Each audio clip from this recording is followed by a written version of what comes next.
Perkenalkan, nama saya Nisa. Saya siswa dari kelas sekolah Data Pacman di kelas Bahasa Pemrograman Python. Pada video kali ini, saya akan mempresentasikan mengenai project untuk bahasa pemrograman Python dengan membuat sistem kasir self-service dengan bahasa pemrograman yang sederhana. Nah, berikut dokumen-dokumen sudah saya upload di GitHub. Teman-teman bisa mengakses semuanya.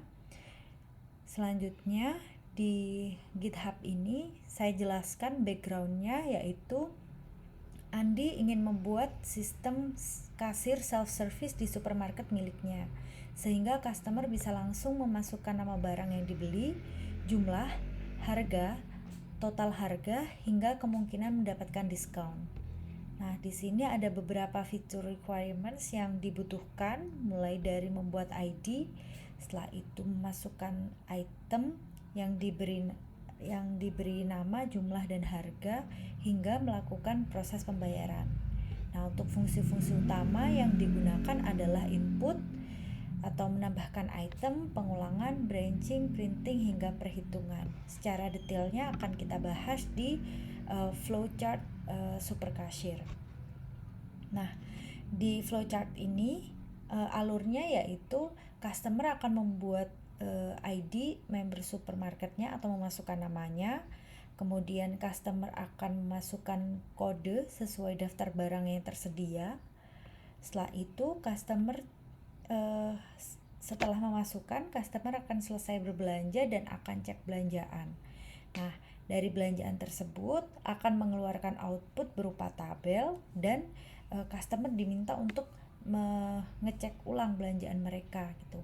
Apabila ada kesalahan input dan ingin ada data-data yang diupdate atau belanjaan yang diupdate, yang diedit, atau bahkan dihapus, maka customer akan diarahkan kembali pada menu input yang di awal gitu. Jadi customer akan menginput ulang apa saja yang mereka beli. Nah, kemudian customer lagi akan diminta untuk cek lagi setelah mereka menginput. Nah, jika belanjaan mereka sudah sesuai, mereka akan diarahkan untuk melakukan pembayaran. Kemudian di situ akan dihitung total belanja dan kemungkinan si customer mendapatkan diskon. Sejauh ini ada 3 kriteria. Setelah itu customer akan melakukan pembayaran.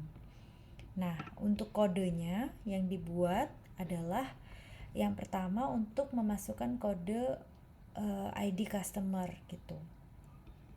Kemudian kode mengenai list daftar barang berdasarkan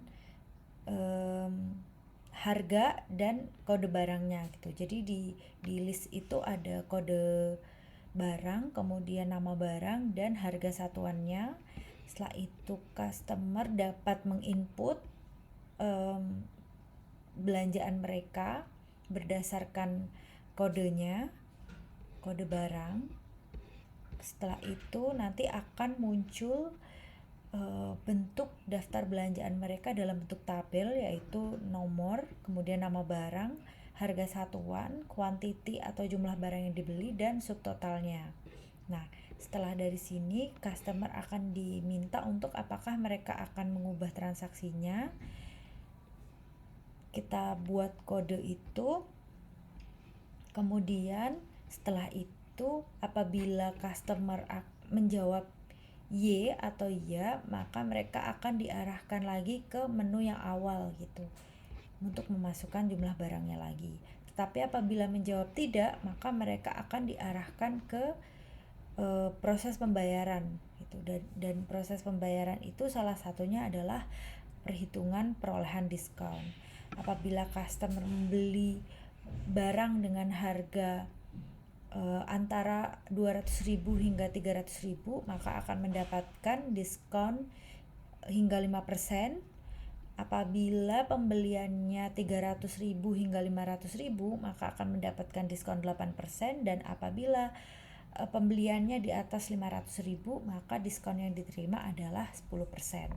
Nah, setelah itu akan dihitung total belanja akhir yang harus dibayar oleh customer. Nah, selanjutnya kita akan lakukan test case menggunakan Python Launcher yang sudah dibuka dari aplikasi .pw. Nah, di sini kita buka menggunakan terminal. Pertama kita masukkan nama kita. Yang pertama nama customernya itu. Mungkin namanya adalah, kita coba Pak Man. Nah, nanti di situ akan ada ucapan selamat datang customer Pak Man, dan ada daftar barang di Toserba Andi. Ini sebagai mock, ada beberapa kategori barang mulai dari fashion and lifestyle, kemudian food and beverages, dan vegetables and meat. Nah, kemudian Pak Man diminta untuk memasukkan total jenis belanjaannya gitu. Nah, di sini Pak Man ingin membeli 3 barang terlebih dahulu. Kemudian pembelian yang pertama diminta untuk memasukkan kode barang yang pertama. Kita coba untuk 1 jilbab Paris sebanyak 2 buah, kemudian mungkin selada hijau sebanyak 2 buah, kemudian donat kentang sebanyak 3. Nah, di sini akan muncul daftar belanjaan dari Pak Man. Dari jilbab Paris seharga 41.000 ada 2 pieces, subtotalnya Rp82.000 dan lain sebagainya. Nah, di sini Pak Man ditanya apakah Pak Man ingin mengubah transaksinya, dan jawabannya adalah iya, karena Pak Man tidak ingin membeli jilbab Paris, lada hijau, dan donat kentang. Ia hanya ingin membeli makanan dan minuman saja.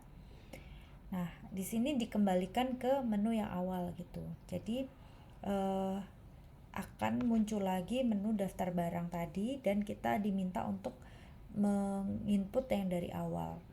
Nah, jumlah belanjaan yang dibeli adalah 3. Pembelian yang pertama yaitu rice bowl sebanyak 2, kemudian membeli air mineral 5. Setelah itu memasukkan kode barang lagi, yang terakhir ada di misalnya kopi susu, jumlah barangnya ada 2. Nah, di sini akan muncul lagi daftar belanjaannya dalam tabel, kemudian ditanya apakah Anda ingin mengubah transaksi, dan jawabannya adalah tidak. Nah, di sini akan muncul pembayarannya gitu, diarahkan untuk melakukan pembayaran. Total belanjaannya Rp312.000. Karena pembeliannya di antara 300.000 hingga 500.000, maka Pak Man mendapatkan diskon sebesar 8%, dan jumlah yang harus dibayar adalah Rp287.40. Nah, itu tadi test case dari pekodean super cashier sederhana. Yang selanjutnya adalah tentang strength dan weakness dari program ini. Nah, kelebihan program ini adalah sederhana, rapi, dan mudah digunakan untuk customer karena sudah tersedia list barangnya gitu, sehingga akan meminimalisasi salah ketik, kemudian salah huruf yang diinput oleh customer. Nah, kelemahannya yaitu kode yang digunakan kurang efektif untuk bisnis yang sudah berkembang gitu. Karena kenapa tadi masih menggunakan beberapa fitur-fitur yang manual gitu. Seharusnya dapat menggunakan fitur yang lebih menggunakan object oriented programming contohnya. Jadi itu merupakan salah satu things to work on di pemrograman yang selanjutnya. Yang pertama tadi membuat kode dengan OOP atau Object Oriented Programming untuk bisnis yang sudah berkembang dan menambahkan list database kode barang, nama barang, dan harga satuan dalam jumlah yang lebih besar. Nah, demikian presentasi mengenai kode supercashier dari saya. Terima kasih banyak kepada tim Pacman yang sudah membagikan ilmunya untuk membuat programming language Python ini.